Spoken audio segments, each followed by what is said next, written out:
Hello അസ്സലാമലൈക്കും. എല്ലാവർക്കും പുതിയൊരു വീഡിയോയിലേക്ക് സ്വാഗതം. എല്ലാവർക്കും സുഖം തന്നെയല്ലേ? അപ്പം ഞാൻ വന്നിട്ടുള്ളത് നല്ല അടിപൊളി ഒരു സേമിയ പായസം കാണിക്കാനാണ് കേട്ടോ.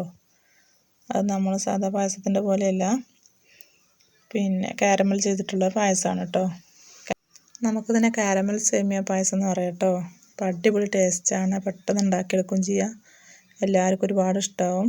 അപ്പോൾ വീഡിയോ അവസാനം വരെ കാണാം കേട്ടോ, മുഴുവനായിട്ട് കാണണം. ലൈക്ക് ചെയ്യാനും മറക്കരുത്. സബ്സ്ക്രൈബ് ചെയ്യാതെ കാണാനുണ്ടെങ്കിൽ സബ്സ്ക്രൈബ് ചെയ്ത് സപ്പോർട്ട് ചെയ്യാം കേട്ടോ. അപ്പോൾ നമുക്ക് വീഡിയോയിലേക്ക് പോകാം.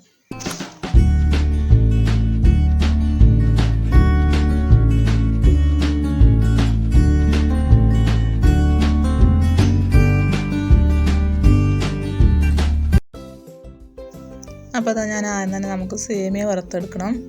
അപ്പോൾ അതിന് 2 ടേബിൾ സ്പൂണ് നെയ്യ് ഒഴിച്ചെടുക്കേണ്ട ഒരു ചട്ടിയിൽ. എന്നിട്ട് നമുക്കത് നെയ്യ് ചൂടായി വരുന്ന സമയത്ത് നമുക്ക് സേമിയ ചേർത്ത് നല്ലപോലെ ഒന്ന് വറുത്തെടുക്കണം.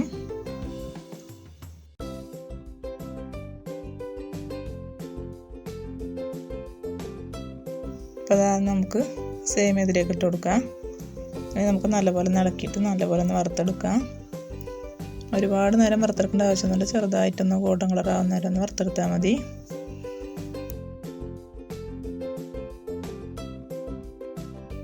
അപ്പോൾ ഞാൻ ഈ ചെറിയ പാനിലായതുകൊണ്ട് കേട്ടോ വറുക്കാൻ കുറച്ച് ബുദ്ധിമുട്ട്. നിങ്ങൾ വറുക്കുമ്പോൾ കുറച്ച് വലിയ പാത്രം എടുക്കുക.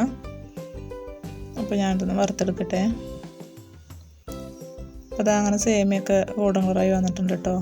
നല്ല ഒരുപാട് കളർ മാറി എടുക്കേണ്ട ആവശ്യമില്ല, ഇങ്ങനെ ഒന്ന് മാറി കിട്ടിയാൽ മതി.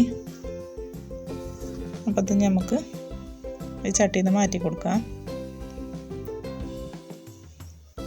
അപ്പോൾ ആ ചട്ടിയിൽ നിന്ന് അതൊക്കെ മാറ്റി നമ്മൾ ഇനി ഈ പാത്രത്തിൽ തന്നെയാണ് പായസം ഉണ്ടാക്കുന്നത്. അപ്പോൾ നമുക്ക് ആദ്യം പായസത്തിലൊക്കെ ആവശ്യമുള്ള പഞ്ചസാര ചട്ടിയിൽ ഇട്ട് കൊടുക്കാം. പഞ്ചസാര കാരമൽ ചെയ്തിട്ടാണ് നമ്മൾ പായസം ഉണ്ടാക്കുന്നത് കേട്ടോ.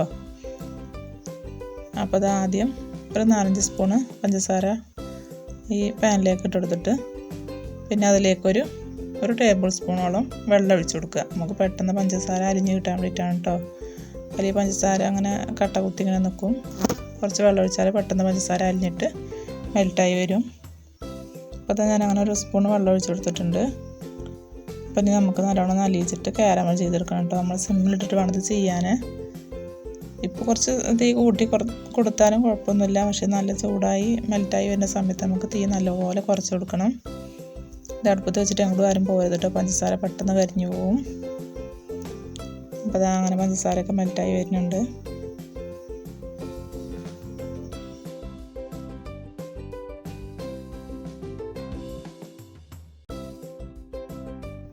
അപ്പോൾ നമ്മൾ ചേർത്ത പഞ്ചസാരയൊക്കെ മെൽറ്റായി വന്നിട്ട് അതിൻ്റെ കളറൊക്കെ മാറി ഗോൾഡൻ കളറായി വന്നിട്ടുണ്ട്.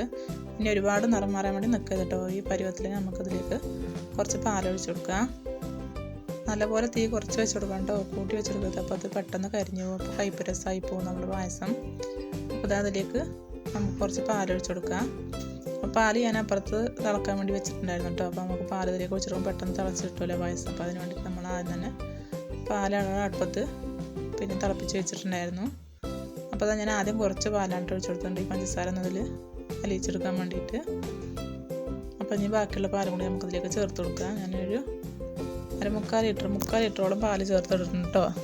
അപ്പോൾ ഇനി നമുക്കിത് നല്ലപോലെ ഇളക്കിയെടുക്കുക. പാൽ ഒഴിച്ചെടുക്കുന്ന സമയത്ത് പഞ്ചസാര അടിയിലിങ്ങനെ കട്ടയായി കിടക്കണ പോലെ തോന്നുന്നത്, പക്ഷേ പിന്നെ അങ്ങനെ അലിഞ്ഞു വന്നോട്ടെ. നമ്മൾ ഇളക്കി കൊടുക്കുന്ന സമയത്ത് അതങ്ങനെ അലിഞ്ഞു വന്നോളും.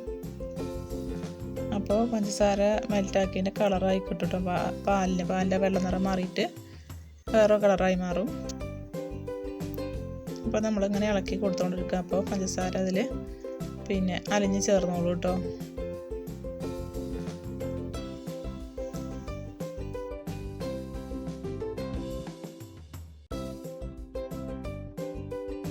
അപ്പോൾ കാരമൽ ചെയ്ത പഞ്ചസാര ഇതിൽ അലിഞ്ഞ് ചേർന്ന് കഴിഞ്ഞാൽ നമുക്കിതിൽ മധുരം നോക്കാം. എന്നിട്ട് നമുക്ക് ആവശ്യത്തിനുള്ള മധുരം കൂടി ചേർത്ത് കൊടുക്കാം കേട്ടോ. അപ്പോൾ ഞാൻ അതിലേക്ക് കുറച്ചും കൂടി പഞ്ചസാര ചേർത്ത് കൊടുക്കുന്നുണ്ട്. അപ്പോൾ ആദ്യം തന്നെ ഒക്കെ കൂടി കാരമൽ ചെയ്തെടുക്കേണ്ട ആവശ്യമില്ല കേട്ടോ. നമ്മൾ കുറച്ച് പഞ്ചസാര ചേർത്ത് കാരമൽ ചെയ്തെടുത്താൽ മതി. പിന്നെ നമുക്ക് പാലൊഴിച്ചതിന് ശേഷം പഞ്ചസാര ചേർത്ത് കൊടുക്കുക. അപ്പോൾ ഞാൻ ആവശ്യത്തിനുള്ള പഞ്ചസാര ചേർത്ത് കൊടുത്തിട്ടുണ്ട് കേട്ടോ. നമുക്കത് തിളക്കാൻ വേണ്ടിയിട്ട് വെക്കാം. എന്നിട്ട് ഈ പാല് തിളച്ച് വരുന്ന സമയത്ത് നമുക്കൊരു 3-4 ഏലക്കായ എടുത്തിട്ട് ചതച്ചിട്ട് ഇതിൽ ചേർത്ത് കൊടുക്കുക. പൊടിച്ചിട്ട് വേണം ചേർത്ത് കൊടുക്കട്ടെ. ഞാനിപ്പോൾ ചതച്ചിട്ടാണ് ചേർത്ത് കൊടുക്കുന്നത്. ഇനി നമുക്ക് നമ്മൾ നേരത്തെ വറുത്ത് മാറ്റി വെച്ച സേമിയ ചേർത്ത് കൊടുക്കുക.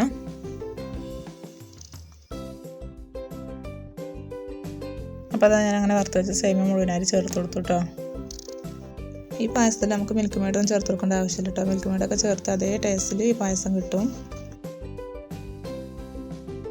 അപ്പോൾ അതാ വറുത്ത് വെച്ച സേമിയൊക്കെ ഇട്ട് നല്ലോണം ഇളക്കി എടുത്തിട്ടുണ്ട്. ഇനി ഇതിലേക്ക് കുറച്ച് വറുക്കാത്തൊരു പിടി സേമിയ കൂടുതൽ ചേർത്ത് കൊടുക്കാം കേട്ടോ. പായസം ഒന്ന് കുറുകി കിട്ടാൻ വേണ്ടിയിട്ടാണ്. നമ്മൾ ചവ്വരിയൊന്നും ചേർക്കണില്ല. അപ്പോൾ അതിൽ വറുക്കാത്ത കുറച്ച് സേമിയ കൊണ്ട് ചേർത്ത് കൊടുക്കുക. അപ്പോൾ പായസം നല്ലോണം ഒന്ന് കുറുകി വരും. ഇത് സേമിയ വേകുന്നേരം നമുക്കൊന്ന് വെയിറ്റ് ചെയ്യണം. തിളച്ച് പോകാതിരിക്കാൻ വേണ്ടിയിട്ട് നമുക്കിങ്ങനെ ഇളക്കി കൊടുക്കാം കേട്ടോ.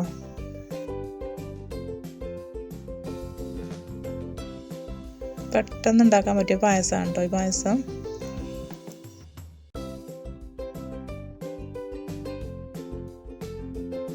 അപ്പോൾ അങ്ങനെ സേമിയൊക്കെ ചേർത്തിട്ട് പായസങ്ങൾ തിളച്ച് വരുന്നുണ്ട്. അപ്പോൾ നമ്മൾ വറുത്ത സേമിയ ആയതുകൊണ്ട് പെട്ടെന്ന് തന്നെ വെന്ത് കിട്ടും കേട്ടോ.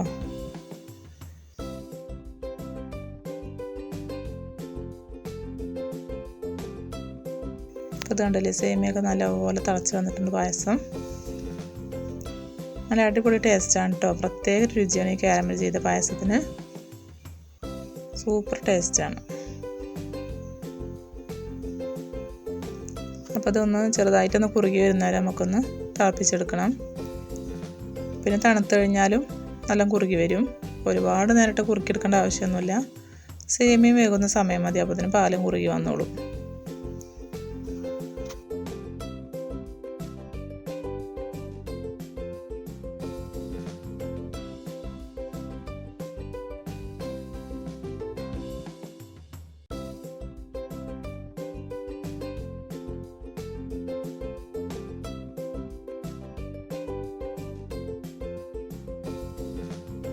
അപ്പോൾ അത് നമ്മളുടെ പായസമൊക്കെ റെഡി ആയി വന്നിട്ടുണ്ട് കേട്ടോ. പാലൊക്കെ കുറുകി വന്നിട്ടുണ്ട്. സേമിയ നല്ലപോലെ വെന്ത് കിട്ടിയിട്ടുണ്ട്. ഇനി നമുക്ക് ഗ്യാസ് ഓഫ് ചെയ്യാം.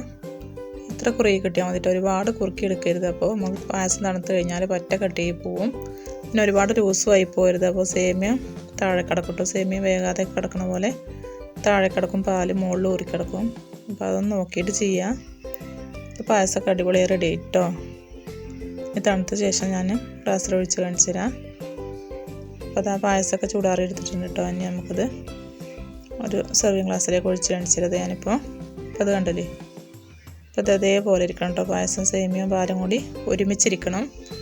ചില പായസം ഉണ്ടാക്കിയാൽ സേമിയ അടിയിൽ കിടക്കും, പാല് മേലെ മുകളിൽ ഒരുപാട് ഇങ്ങനെ ഊറി കിടക്കും. അപ്പോൾ അത് ഒഴിവാക്കാൻ പാകത്തിന് കുറുക്കിയെടുക്കുക കേട്ടോ. ഒരുപാട് കുറുക്കി കഴിഞ്ഞാൽ ഇതങ്ങനെ ചൂടാറിയ സമയത്ത് ഒരുപാട് കട്ടിയായി പോവും, കുടിക്കാൻ പറ്റില്ല. അപ്പോൾ അത് അതേപോലെ ആക്കിയെടുക്കുക കേട്ടോ. ചിലർക്ക് ചൂടോടെ കുടിക്കുന്ന ആൾക്കാരെ ഇഷ്ടം, ചിലർക്ക് ഒന്ന് തണുത്ത് കഴിഞ്ഞതിന് ശേഷം കുടിക്കുന്ന ആൾക്കാരെ ഇഷ്ടം. അപ്പോൾ അത് അങ്ങനെ ഈ പായസം എല്ലാവരും ഒന്ന് ചെയ്ത് നോക്കുക കേട്ടോ. നല്ല അടിപൊളി പായസമാണ്. വിരുന്നേരൊക്കെ വരുമ്പോൾ ഉണ്ടാക്കി കൊടുക്കാൻ പറ്റിയ പായസമാണ്. വീട്ടിലെ കുട്ടികൾക്കും അങ്ങനെ ഒന്ന് ഉണ്ടാക്കി കൊടുക്കുക കേട്ടോ. പായസം എപ്പോഴും ഒരുപോലെ ഉണ്ടാക്കാൻ നമുക്ക് വെറൈറ്റി ഒക്കെ ആയിട്ട് ഉണ്ടാക്കി കൊടുക്കുക പായസമൊക്കെ. അപ്പോൾ എല്ലാവർക്കും ഈ വീഡിയോ ഇഷ്ടപ്പെട്ടു വിചാരിക്കാൻ കേട്ടോ. ഇഷ്ടപ്പെട്ടാൽ ലൈക്ക് ചെയ്യാനും ഷെയർ ചെയ്യാനും മറക്കരുത്. പിന്നെ ആദ്യം പറഞ്ഞ പോലെ സബ്സ്ക്രൈബ് ചെയ്യാതെ കാണാനുണ്ടെങ്കിൽ സബ്സ്ക്രൈബ് ചെയ്ത് സപ്പോർട്ട് ചെയ്യാം കേട്ടോ. അടുത്ത ബെല്ലൈക്കനോട് അമർത്തുക. അപ്പോൾ നമുക്കിനി അടുത്തൊരു വീഡിയോ കാണാം കേട്ടോ. അതുവരെ എല്ലാവർക്കും അസ്സലാമു അലൈക്കും.